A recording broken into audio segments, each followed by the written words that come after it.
Come on, very sad day. Like very sad. Don't say it. What you want be don't be. 1-1 against Zimbabwe for World Cup qualify. Like your reaction for the game. Number one, I would say they could not do more than they have done. They could not do more than they have done. And I think the last game, I told you that new manager bounce. That is he going to continue to the next round of game or is he going to stop? And we are happy to see now that it has stopped. And Nigeria are back to default setting.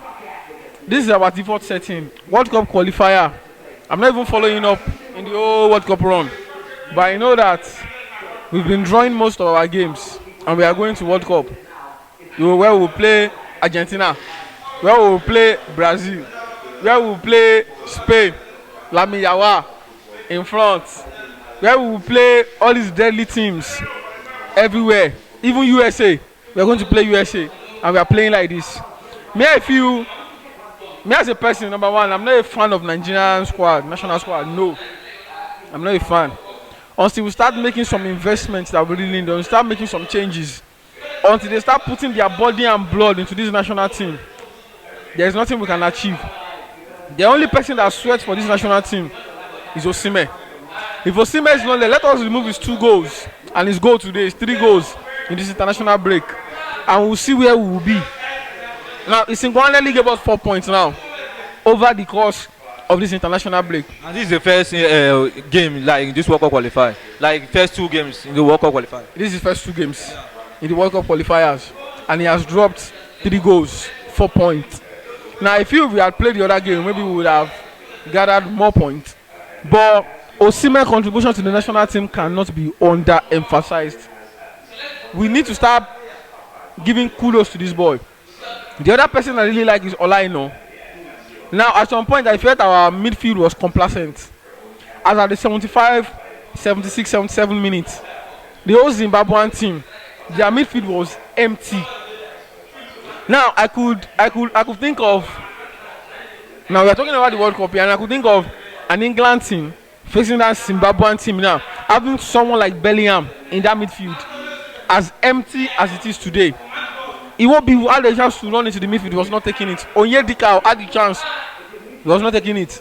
Indeed, he had the chance. He was not taking it. He even was through on goal, 1-on-1.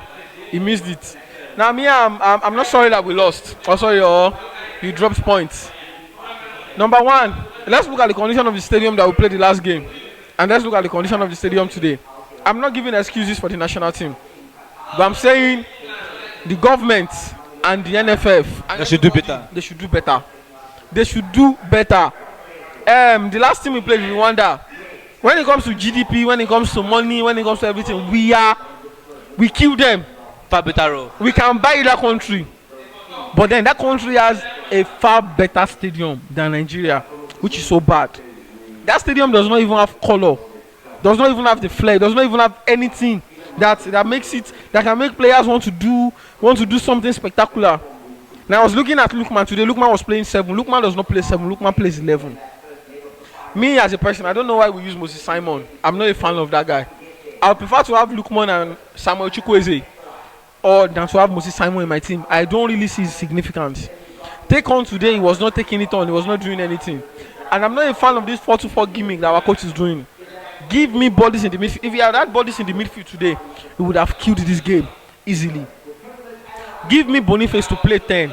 Let him come and play behind Osimhen. If you feel your 4-2-4 is play Osimhen and Boniface together, let them stay in front and let Boniface be working in the midfield and in front. Let there be bodies in the midfield. If you have bodies in the midfield today, we'll kill the game, because if you check the game from the 75 to 75 minutes, the midfield of Zimbabwe was empty. I could sit down in that midfield for like 30 seconds and no one would do anything to me. That was how empty it was. And we don't have, I feel at this point, NFF should start looking for people, players that are ready to change their nationality. They should go and start begging Nwaneri now. Let him come and play. We need a 10 that is just crazy. Iwobi is not a 10, Iwobi is an 8, a box-to-box midfielder. We need someone that can dictate games. We need Eze in our team now. We need someone who can just let them promise him heaven and earth. Let him come, let him start playing. We need a 10 that can dictate games. A 10 that can link up with our strikers. A 10 that can feed our attackers, that can make things work. And we can see that it's just the moment of brilliance from Zimbabwe. That was when they scored. I see that open-ended chance. Opponent. I feel Nwabali could have done better too. He went with his hand instead of his leg. If he had gone with his legs, he's saving that ball 100% any day. But then he went with his hands. He was trying to dive. Before you dive to the floor, the ball has already entered his armpit and scored. So I feel everybody, the federal government, NFF, Super Eagles squad, the coach, anybody that is involved today, we can all do better. Even the fans, let us do better. Let's not go and be watching their ball again. If you don't watch their ball, they will know that, okay, they have to be serious. NFF, get us a better stadium. Let's even thank Governor Godswill Akpabio that gave us that stadium then. I don't know where we're playing this ball now. Maybe we're playing it at Okondi National Stadium or somewhere that we don't know about now. But we need to do better. Basi today was massive. We are supposed to lose this game by 2. But then that save then gave us even a point today. That timely deflection. I feel the moment that they all switched off, Osayi Samuel, Williams, Osikong, the keeper, they need to do better. 1-0 for me is not a game, or it's not a scoreline that you can say you want to defend if you are not Arsenal. You don't defend 1-0 if you are not Arsenal. Even Arsenal scares me, but they still do something. So let's please do better. I don't know when next they'll be having their World Cup qualifier, and I don't know if there is any chance that they can still qualify. But all the best to them. And me, I'm not even expecting to see them at the World Cup. Let me go and enjoy myself as a neutral fan. Let me go and support the person that will win, Spain, the World Cup. Thank you very much. Okay, now, thank you, bro.